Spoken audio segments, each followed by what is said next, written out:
రోమిలికి 3వ అధ్యాయం. రోమిలికి 3వ అధ్యాయము 14, 15, 14, 31 వచనం వివరించాలి. ఏమని వివరించాలి? ఎవరైనా జి ప్రవీణ్ దేవినగర్, విజయవాడ.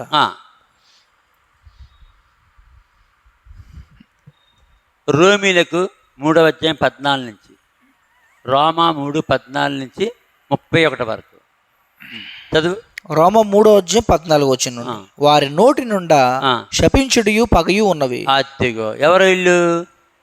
అపవిత్రులు, దేవునికి విరోధమైన వారు. రోమిలకు 3వ అధ్యాయంలో 14. 3వ అధ్యాయం అంటే పాపులు. అంటే పాపము ఏ విధంగా పాపం నుండి ఎలా విడిపింపడాలో అక్కడ స్పష్టంగా రాయపడుతుంది. అందులో 3వ అధ్యాయము 14 నుంచి ఏమంటున్నాడు? వారి నోటి నిండా శపించుడియు పగయు ఉన్నవి, రక్తము చిందించుటకు వారి పాదములు పరిగెత్తుచున్నవి, నాశనమును కష్టమును వారి మార్గములో ఉన్నవి, శాంతి మార్గం వారు ఎరుగరు. వీరందరూ ఎవరు? వారి కనులు ఎదుట దేవుని భయము లేదు. ప్రతి నోరు మూయబడినట్లు, సర్వలోకము దేవుని శిక్షకు పాత్రమగినట్లు ధర్మశాస్త్రం చెప్పుచున్న వాటన్నిటిని ధర్మశాస్త్రంలో నేను వారితో చెప్పుచున్నదని ఎరుగుదము. ఏలైనగా ధర్మశాస్త్ర సంబంధమైన క్రియల మూలంగా ఏ మనుషుడును ఆయన దృష్టికి నీతిమంతుడని తీర్పు తెచ్చబడ్డాడు. ధర్మశాస్త్రం వలన పాపమనగా ఎట్టుదో తెలియబడుచున్నది. ఇట్లుండగా ధర్మశాస్త్రునికి వేరుగా దేవుని నీతి బయలుపడుచున్నది. దానికి ధర్మశాస్త్రమును ప్రవక్తలను సాక్ష్యం ఇచ్చున్నారు. అది యేసుక్రీస్తు విశ్వాసం మూలమైనదై నమ్ము వారందరికీ కలుగు దేవుని నీతి అయి ఉన్నది. కాబట్టి ధర్మశాస్త్రం ద్వారా ఎవరు కూడా నీతిమంతులుగా తీర్చబడి చెప్పేశాడు. ఇప్పుడు ఎవరి ద్వారా నీతిమంతులు తీర్చబడతారు? యేసుక్రీస్తు ప్రభు ద్వారా అంటాడు. అక్కడ రోమీలకు 5వ అధ్యాయం 9వ వచనం. రోమా 5వ అధ్యాయం 9వ వచనం. ఎలా యేసుక్రీస్తు ద్వారా ఎలాగ నీతిమంతులు తీర్చబడతామో అక్కడ రాసింది. కాబట్టి ఆయన రక్తం వలన ఇప్పుడు నీతిమంతులుగా తీర్చబడి మరింత నిశ్చయముగా యేసుక్రీస్తు ప్రభు ద్వారా ఉగ్రత నుండి రక్షించబడదు. కాబట్టి ఎవరైనా సరే ధర్మశాస్త్రం ద్వారా నీతిమంతులుగా తీర్చబడతారంటే అది సాధ్యము కాదు. యేసుక్రీస్తు ప్రభు ద్వారానే, యేసుక్రీస్తుకు ఉచితమైన కృప ద్వారానే, ఆయన రక్తము ద్వారానే నీతిమంతులుగా తీర్చబడతారు. యేసు ప్రభువుకి వచ్చి ఏం చేయాలి? మా పాపాలను ఏం చేయాలి? ఒప్పుకోవు. మొదటి యోహాను పత్రిక 1వ అధ్యాయం 9వ వచనం. మొదటి యోహాను రాసిన 1వ అధ్యాయము 9వ వచనం. మన పాపములను మనం ఒప్పుకునేట్లా యేసుక్రీస్తు ప్రభు నమ్మదగిన వాడును నీతిమంతుడు గనుక యేసుక్రీస్తు ప్రభు మన పాపను క్షమించి సమస్త దుర్నీతి నుండి మనల్ని పవిత్రులుగా చేయును. అది ఇప్పుడు మళ్ళీ రోమీలకు వేసిన ప్రశ్న 3వ అధ్యాయం 23వ వచనం. రోమిలు రాసిన 3వ అధ్యాయం 23వ వచనం. ఏ భేదము లేదు, అందరూ పాపము చేసి దేవుడు అనుగ్రహించి మహిమను పొందలేకపోవచ్చున్నాడు. కాబట్టి నమ్మువారు ఆయన కృపచేతనే క్రీస్తు యేసునందు విమోచనల ద్వారా ఉచితముగా నీతిమంతులను నీతిని తీర్చబడలేకపోతున్నారు. ఎన్ని బలులు అర్పించినా, ఎన్ని తీర్థయాత్రలు చేసినా, ఎన్ని నీతి కార్యాలు చేసినా, ఎన్ని దాన ధర్మాలు చేసినా మాడు నీతిమంతుడు కాచాలడు. ఎవరి ద్వారా నీతిమంతుడు అవుతారు?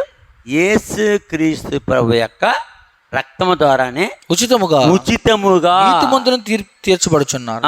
పూర్వము చేయబడిన పాపములను దేవుడు తన ఊరి వలన ఉపేక్షించినందున ఆయన తన నీతిని కనపరచవలని క్రీస్తు యేసు రక్తమునందలి విశ్వాసము ద్వారా ఆయనను కరుణాధారంగా బయలుపరిచాను. దేవుడు అప్పటి కాలమందు తన నీతిని కనపరచు నిమిత్తము తాను నీతిమంతుడును యేసును విశ్వాసం గల వారిని నీతిమంతునిగా తీర్చువాడిని ఉండుటకు ఆయన ఎలాగూ చేశాను. అంటే యేసుక్రీస్తు ప్రభు ద్వారానే మనుషులు నీతిమంతులుగా ఆయన రక్తంతో కడగబడింది. మొదటి యోహాను పత్రిక 1వ అధ్యాయం 7వ వచనం చివరి భాగం. మొదటి యోహాను రాసిన 1వ అధ్యాయము 7వ వచనం చివరి భాగం. అప్పుడు ఆయన కుమారుడైన యేసు రక్తము ప్రతి పాపము నుండి మనల్ని పవిత్రులుగా చేయును. అంటే బొళ్ళు ద్వారా, అర్పణల ద్వారా, మొక్కుబొళ్ళు ద్వారా, దాన ధర్మాల ద్వారా, నిలువు దోపుళ్ళ ద్వారా అస్తంతా పేదలకు ఇచ్చేసినప్పటికీ నీతిమంతుడు అవ్వడు.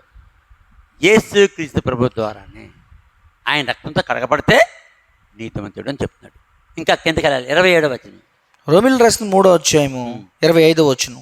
పూర్వము చేయబడిన పాపములను దేవుడు తన ఊరి వలన ఉపేక్షించినందున ఆయన తన నీతిని కనపరచవలనని క్రీస్తు యేసు రక్తమునందు విశ్వాసము ద్వారా విశ్వాసము ద్వారా ఆయన కరుణాధారంగా బయలుపరిచను. అది దేవుడు అప్పటి కాలమందు తన నీతిని కనపరచు నిమిత్తము తాను నీతిమంతుడును యేసునందు విశ్వాసం గలవాన్ని నీతిమంతునిగా తీర్చువాడిని ఉండుటకు ఆయన అలాగూ చేశాను. 27వ వచనం. కాబట్టి అతిశయ కారణం ఎక్కడ? అది కొట్టివేయబడిను. ఎట్టి న్యాయం బట్టి అది కొట్టివేయబడిను? క్రియా న్యాయం బట్టియా? కాదు, విశ్వాస న్యాయం బట్టియే. కాగా ధర్మశాస్త్ర సంబంధమైన క్రియలు లేకుండా విశ్వాసం వలనే మనుషులు నీతిమంతులుగా తీర్చబడుచున్నారని ధర్మశాస్త్రం అంతా పాటించిన ఒక మానవుడు నీతిమంతుడు తీర్చబడలేడు. కాజాలడు. యేసు క్రీస్తు ప్రభువుకు ఉచితమైన కృప మాత్రమే, కృప ద్వారా నీతిమంతుడిగా తీర్చబడదు. 30వ వచనం. 30వ వచనం. రోమా 3:30. దేవుడు ఒకడే గనుక ఆయన సున్నతి గల వారిని విశ్వాస మూలముగాను సున్నతి లేని వారిని విశ్వాసము ద్వారాను నీతిమంతులుగా తీర్చును. అది పాత నిబంధనలో సున్నతి ద్వారా, కొత్త నిబంధనలో విశ్వాసం ద్వారా. ఇప్పుడు మనం ఏ నిబంధనలు ఉన్నాం? నూతన నిబంధన, కొత్త నిబంధనలు. అందుకే అందరూ యేసు ప్రభు ద్వారానే నీతిమంతులుగా తీర్చబడాలి. అంటే ఈ సున్నత పనిచేది. ఇప్పుడు పనిచేది. తర్వాత ఆఖరిగా 31వ వచనం. రోమా 3:31. విశ్వాసము ద్వారా ధర్మశాస్త్రం నిరర్ధకం చేయుచున్నామా? అట్లని రాదు, ధర్మశాస్త్రం స్థిరపరచుచున్నాము. కాబట్టి ఇప్పుడు కొత్త నిబంధనలు కూడా ధర్మశాస్త్రం ఉంది, ధర్మమైన శాస్త్రం. యేసు క్రీస్తు రక్తం ద్వారా మనం నీతిమంతులుగా తీర్చబడ్డాం. అందుకని యేసే ముఖ్యంగా. అందుకని యేసే మనకిల్ల స్వాస్యము, వేరే స్వాస్యము లేదికను.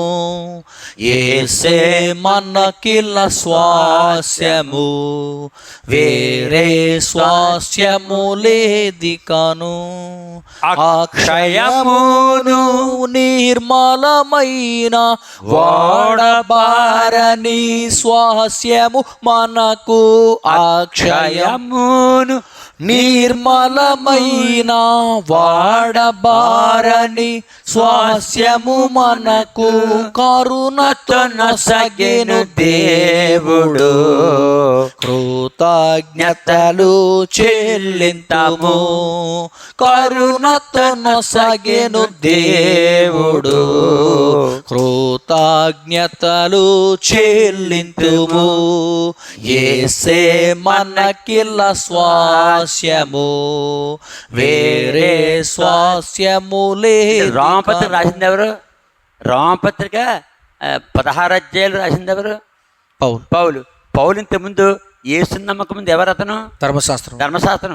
యేసు నమ్మిన తర్వాత ఎవరు? క్రైస్తవుడు అంటే క్రీస్తువాడు. ధర్మశాస్త్రం అంటే పాత నిబంధన వాడు ఏమయ్యాడు?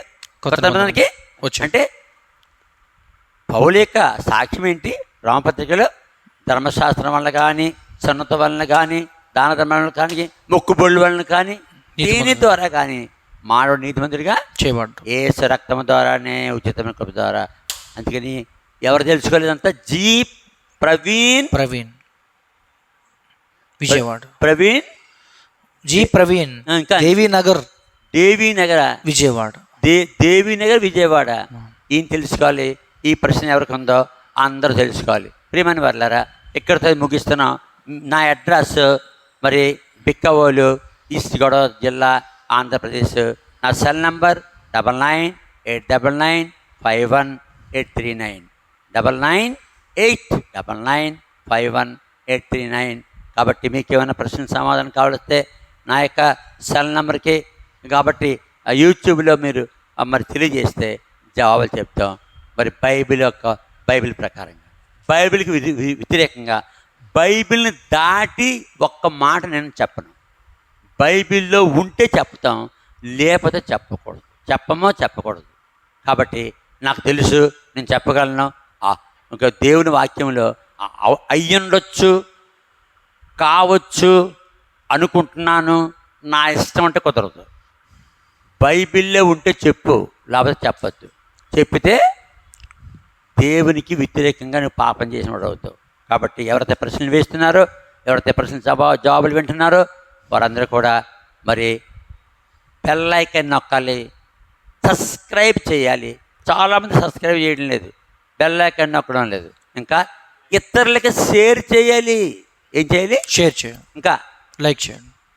లైక్ చేయాలి. మాకు లైక్ చేస్తే ఎంతమంది దీన్ని చూశారో, ఎంతమంది యాక్సెప్ట్ చేశారో మాకు తెలుస్తుంది. మీరు చాలామంది మరి లైక్ చేయడం లేదు, ఇది చూస్తున్నారు, వదిలేస్తున్నారు అంతే.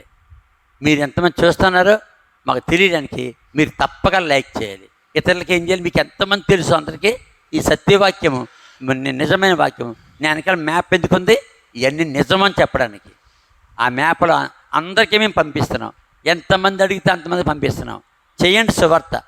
నా ఇప్పుడు 73 సంవత్సరాలు ఎక్కడికి వెళ్ళలేకపోతున్నాను, పిలిచినా రాలేకపోతున్నాను. కాబట్టి ప్రియమైన వాళ్ళరా, సత్యాన్ని తెలుసుకోండి, యేసుని నమ్మండి.